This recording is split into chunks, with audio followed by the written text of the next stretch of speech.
Madam आजकल Covid patient जो corona संक्रमित लोग हो चुके हैं, उसके बाद देखा गया है कि लकवा और ब्रेन अटैक जैसी बीमारियां भी पनपने लगी हैं। इस पर विस्तार से आप कुछ कहना चाहेंगे? ये विनोद जी, आप बिल्कुल ठीक कह रहे हैं। कोविड इन्फेक्शन के बाद लकवे, जो ब्रेन स्ट्रोक है, लकवे का अटैक, उसके चांसेस काफ़ी बढ़ गए हैं और काफ़ी इंसिडेंट्स हमें पोस्ट कोविड मरीज़ों में लकवे के इंक्रीज्ड इंसिडेंट्स हमें देखने को मिल रहा है। इसमें देखिए, ऐसा है कि ये सिर्फ ऐसा नहीं है कि ब्रेन में ही लकवा होता है। बेसिकली कोविड इन्फेक्शन से बॉडी में इन्फ्लेमेशन होती है, ख़ास तौर से जो मॉडरेट टू सिवियर कोविड होता है। जैसे आप जानते हैं, कोविड की इन्फेक्शन आमतौर पे माइल्ड या एसिम्टोमेटिक भी हो सकती है, लेकिन कुछ लोगों में ये मॉडरेट या सिवियर हो जाती है। जब कोविड की इन्फेक्शन मॉडरेट और सिवियर होने लगती है, यूजुअली उन लोगों में एक प्रो इन्फ्लेमेटरी स्टेट बन जाती है। प्रो इन्फ्लेमेटरी मतलब बॉडी में इन्फ्लेमेशन होने लगती है, और उसके चलते pro inflammatory state leads to a pro thrombotic state, यानी कि खून के जमने की टेंडेंसी बढ़ जाती है। तो बेसिकली जो हम लकवा कहते हैं, इसको आप इस तरह से समझिए कि रक्त धमनियों में खून के जमने की टेंडेंसी बढ़ जाती है। ये जो क्लॉट हैं, ये जो थक्के हैं खून के, ये किसी भी ब्लड वेसल में बन सकते हैं। जिन लोगों में ये प्रॉब्लम हो जाती है, उनके अगर दिमाग में जाने वाली ब्लड वेसल में थक्का बन गया तो उससे ब्रेन का स्ट्रोक हो जाता है। अगर हार्ट को सप्लाई करने वाली ब्लड वेसल में थक्का जम गया तो उससे हार्ट का अटैक हो सकता है। अगर फेफड़ों में, लंग्स में जाने वाली जो ब्लड वेसल है उसमें क्लॉट हो गया तो उससे पल्मोनरी एम्बोलिज्म हो जाता है। तो इस तरह से जो वाइटल ऑर्गन्स हैं हमारी बॉडी के, अगर उनको जाने वाली, ये बेसिकली आप इसे ऐसे समझें कि ये ब्लड वेसल में ज़्यादा थक्के बनने की जो टेंडेंसी हो जाती है, वो रोग है। और उसके चलते जो वाइटल ऑर्गन्स हैं हमारी बॉडी के, उनको जाने वाली ब्लड वेसल में जब थक्का बनता है तो उसकी वजह से उस ऑर्गन का रोग हो जाता है, उस ऑर्गन का अटैक हो जाता है। ब्रेन में होता है तो लकवा होता है, हार्ट में होता है तो हार्ट अटैक होता है, फेफड़ों में होता है तो पल्मोनरी एम्बोलिज्म नाम की बीमारी होती है जो घातक हो सकती है। ऐसा तो देखा ये है, आप लोगों ने प्रेस रिलीज जारी भी की और कई जगह से हमने आंकड़े जब जुटाए तो ऐसा देखा गया है कि जैसे ही मरीज डिस्चार्ज होने को तैयार है या घर भी जाने को तैयार हो गया है जी, उसके बाद साथ साथ फिर ऐसी बीमारी का अटैक होने के चांसेस हो गए हैं। बिल्कुल, पैरालाइज है, ब्रेन अटैक है, और भी संबंधित कोई चीज हो सकती है। इस पर बेहतर तरीके से प्रकाश आप डालें इस बात। ये देखिए, ये आपको मान के चलना चाहिए कि जो लोग कोविड के कारण, जिनको हॉस्पिटल में एडमिट होने की ज़रूरत पड़ गई, यानी कि जिनको मॉडरेट टू सिवियर कोविड हुआ, उन लोगों को हॉस्पिटल से डिस्चार्ज होने के साथ ही ये नहीं मान लेना चाहिए कि वो पूरी तरह से स्वस्थ हो गए हैं। इसमें कोविड के बाद का कुछ इंटरवल जो है वो उसमें ये पोस्ट कोविड कॉम्प्लिकेशंस होने के चांस रहते हैं। वैसे तो कई तरह की न्यूरोलॉजिकल पोस्ट कोविड कॉम्प्लिकेशंस हो सकती हैं, लेकिन उसमें जिसकी हम आज बात कर रहे हैं वो है थक्के बनना, क्लॉट होना और ब्रेन अटैक होना। तो इसका देखिए, कोविड के मामले में लिटरेचर बहुत क्लियर तो नहीं है क्योंकि नया रोग है, लेकिन आम तौर पे आप ये मान सकते हैं कि 10 से 12 हफ्ते तक काफ़ी सावधान रहने की ज़रूरत है कोविड से रिकवरी होने के बाद भी, क्योंकि जो ब्लड की कोगुलेबिलिटी है वो ज़्यादा होती है और थक्के बनने का चांस रहता है। इससे हम कैसे बच सकते हैं? देखिए, आपके डॉक्टर सर्टनली इस चीज़ को हम कंसिडरेशन में लेके चलते हैं पहले से ही। इसमें जो बेस्ट है वो तो प्रिवेंशन है। हमेशा, आप विनोद जी जानते हैं, हम हमेशा कहते हैं prevention is better than cure. तो इसको हम प्रिवेंट करने की कोशिश करते हैं। उसके लिए कुछ ब्लड टेस्ट होते हैं, वो किए जाते हैं, उसके अनुसार देखा जाता है।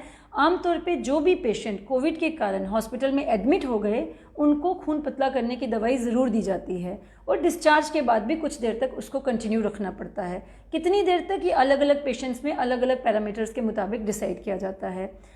10 to 12 वीक्स तक चांस रहता है कोई कॉम्प्लिकेशन होने का। इतना पीरियड अगर आपका सही निकल जाता है तो उसके बाद आप अपने आप को कोविड से पूरी तरह से स्वस्थ मान सकते हैं। एक सवाल है कि जैसे कि कोरोना संक्रमित अगर सही हो गया मरीज जी, रिपोर्ट उसकी नेगेटिव आ गई और घर जाने को तैयार हो गया जी, उसके बाद अगर कोई डॉक्टर उससे कहने लगे कि आप ये टेस्ट और करा लीजिए जी, तो कहीं ना कहीं एक आम धारणा बन चुकी है कि टेस्ट के नाम पर सिर्फ और सिर्फ बेवकूफ बनाया जा रहा है, लोगों के लूटा जा रहा है। क्यों? क्योंकि सभी हॉस्पिटल टेस्ट के नाम पर मोटा पैसा वसूलते हैं बिना वजह, ये भी आपने देखा होगा।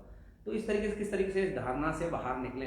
देखिए, टेस्ट हर एक मरीज में नहीं कराए जाते। मैं again I would like to emphasize, सवाल है ब्रेन अटैक से लेकर के पैरालाइज तक की बातें जी, जी, एक तरफ कोरोना संक्रमित हो गया, उसके बाद दूसरी ये प्रॉब्लम आ गई, तो कहीं आदमी के मन में डर बैठ जाता है कि ये कहीं हमें डॉक्टर बेवकूफ तो नहीं बना रहे। देखिए, आमतौर पर ऐसा देखा गया है। राइट। देखिए, इसमें मैं ये कहना चाहूँगी, सबसे पहले तो मैं ये मैसेज देना चाहूँगी कि डरने की ज़रूरत बिल्कुल नहीं है। ये जो हम मैसेज दे रहे हैं ये इसलिए नहीं दे रहे हैं कि आप डर जाएं। फिर से रिमाइंड करना चाहूँगी कि most of the COVID infections asymptomatic या माइल्ड होती हैं। कुछ ही COVID infections moderate to severe होती हैं। जो मॉडरेट टू सीवियर होती हैं उनमें भी सब में ये खून के थक्के नहीं बन जाते, बट हाँ, ये एक इंडिपेंडेंट रिस्क फैक्टर ज़रूर है। डरना नहीं है, लेकिन सावधान रहना है। डरने और सावधानी में फ़र्क है, तो इस चीज़ को आपको समझना होगा कि ये एक इंडिपेंडेंट रिस्क फैक्टर है, इसमें कहीं कोई दो राय नहीं है। आपको सही जानकारी देना हमारा फ़र्ज़ है, आप उसको किस तरह से लें तो उस पर हमारा कंट्रोल नहीं है। लेकिन मैं ये कहना चाहूँगी कि ये पोस्ट कोविड स्टेट जो है वो एक इंडिपेंडेंट रिस्क फैक्टर है ब्रेन स्ट्रोक के लिए। आमतौर पे इंडिपेंडेंट रिस्क फैक्टर का मतलब क्या है कि जैसे कई रिस्क फैक्टर होते हैं ब्रेन स्ट्रोक के लिए, हाई ब्लड प्रेशर होना, शुगर होना, उम्र 60 साल से ज़्यादा होना, स्मोकिंग करना, दिल की कोई बीमारी होना, गर्दन की नसों में कोलेस्ट्रॉल के थक्के जमा, जो फैट्स के थक्के जमे होना, दिल की धड़कन का नुक्स होना, ये सारे conventional risk factors for stroke हैं। यानी कि ये वो रिस्क फैक्टर हैं जिनकी जानकारी हमें कई दशकों से है। तो आमतौर पे अभी आजकल तो सारे लोगों में भी ये अवेयरनेस है कि ये ब्रेन स्ट्रोक के और हार्ट अटैक के रिस्क फैक्टर्स हैं। परंतु लेट मी कंप्लीट, परंतु पोस्ट कोविड स्टेट एक अलग इंडिपेंडेंट रिस्क फैक्टर है, यानी इन सब के अलावा अलग से एक रिस्क फैक्टर है। यानी जिन लोगों में ये रिस्क फैक्टर ना भी हों उनमें पोस्ट कोविड स्टेट खुद से ही स्ट्रोक कर सकती है, या जिन लोगों में ये रिस्क फैक्टर हों उनमें post Covid state in risk factors में एडिशन कर सकती है और स्ट्रोक होने के चांसेस को बढ़ा सकती है।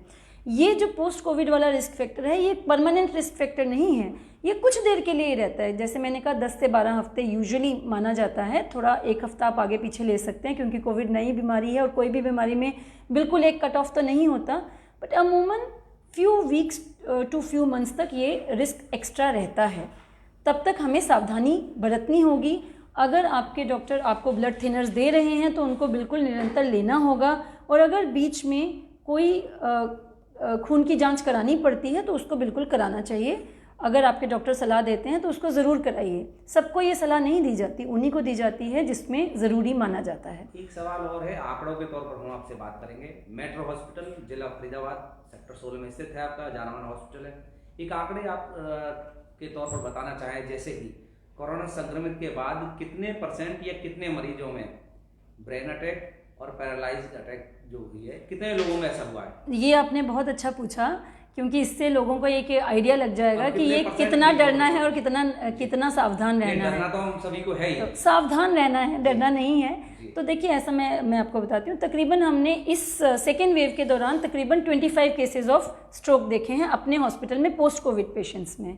और जबकि अगर आप पूछेंगे कि कितने पेशेंट यहाँ से ठीक होके गए हैं, तो 450 से ज़्यादा पेशेंट जो हैं उसमें से अराउंड 25 पेशेंट्स को हमने पोस्ट कोविड स्ट्रोक देखा है।